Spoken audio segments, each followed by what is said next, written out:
ಆಚಿ chilli powder ಸಖತ್ ಖಾರ ಬಣ್ಣ ಮತ್ತು ರುಚಿ ಆಚಿ ಚಿಲ್ಲಿ ಪೌಡರ್. ರಾಜ್ಯಾದ್ಯಂತ ಇರುವಂತಹ ಜೈಲುಗಳಲ್ಲಿ ಸುಧಾರಣಾ ಕ್ರಮವನ್ನ ಅನುಸರಿಸೋದಕ್ಕೆ ತಕ್ಕ ಮಟ್ಟಿಗೆ ಜೈಲಧಿಕಾರಿಗಳು ಮುಂದಾಗಿದ್ದಾರೆ.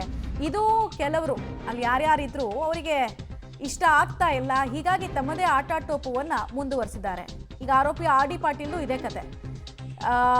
ಜೈಲಧಿಕಾರಿಗಳು ಈ ಆರೋಪಿಯನ್ನ ಶಿಫ್ಟ್ ಮಾಡಬೇಕು ಅಂತ ಜೈಲು ಮುಖ್ಯ ಅಧೀಕ್ಷಕಿಗೆ ಡಾಕ್ಟರ್ ಅನಿತಾ ಅನ್ನೋರಿಗೆ ಪತ್ರವನ್ನು ಬರೆಯಲಾಗಿದೆ. ಕಲಬುರಗಿ ಜೈಲಿನಿಂದ ಬೇರೆ ಕಡೆ ಶಿಫ್ಟ್ ಮಾಡುವಂತೆ ಈ ಪತ್ರದಲ್ಲಿ ಉಲ್ಲೇಖಿಸಲಾಗಿದೆ.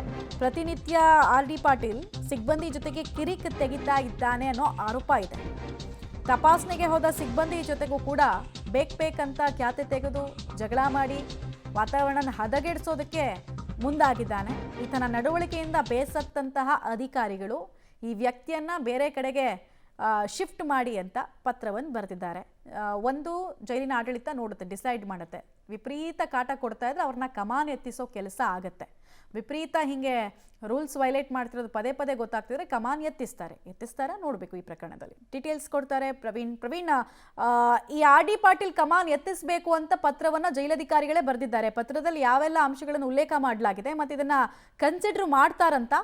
ಮಮತಾ, ಈಗ ಕನ್ಸಿಡರ್ ಮಾಡ್ತಾರಾ ಇಲ್ಲ ಅನ್ನೋದೇ ಈಗ ಯಕ್ಷ ಪ್ರಶ್ನೆಯಾಗಿದೆ. ಯಾಕಂದ್ರೆ ಕಲಬುರಗಿಯ ಕೇಂದ್ರ ಕಾರಾಗೃಹದಲ್ಲಿ PSI ಪ್ರಕರಣದ ಬಳಿಕ KA ಒಂದು ಪರೀಕ್ಷಾ ಅಕ್ರಮದ ಬಳಿಕ ಏನಂದ್ರೆ ಕಾರಾಗೃಹಕ್ಕೆ ಒಳಗಾಗಿರುವಂತಹ ಆರ್ ಡಿ ಪಾಟೀಲ್ ಏನಂದ್ರೆ ಸದ್ಯ ಬೇಲ್ ಮೇಲೆ ಇತ್ತೀಚೆಗೆ ಹೊರಗಡೆ ಬರುವಂತಹ ಸಂದರ್ಭದಲ್ಲೂ ಕೂಡ ಅಲ್ಲಿನ ಸಿಬ್ಬಂದಿಯ ಜೊತೆ ಕಿರಿಕ್ ಮಾಡ್ಕೊಂಡಿದ್ದ. ಈ ಸಂಬಂಧ ಏನಂದ್ರೆ ಪರ್ತಾಬಾದ್ ಪೊಲೀಸ್ ಠಾಣೆಯಲ್ಲಿ ಪ್ರಕರಣ ಕೂಡ ದಾಖಲಾಗಿತ್ತು.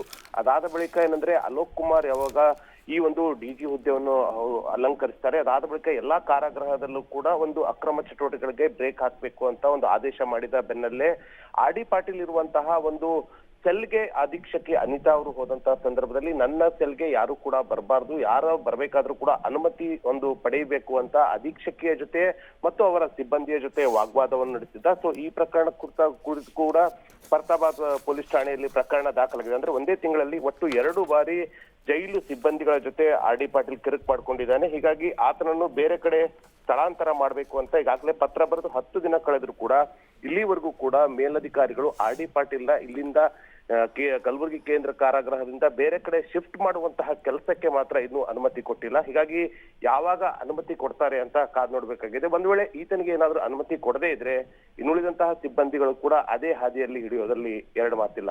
ಮಮತಾ, ರೈಟ್, ಧನ್ಯವಾದ ಪ್ರವೀಣ್ ತಮ್ಮ ಮಾಹಿತಿಗಾಗಿ.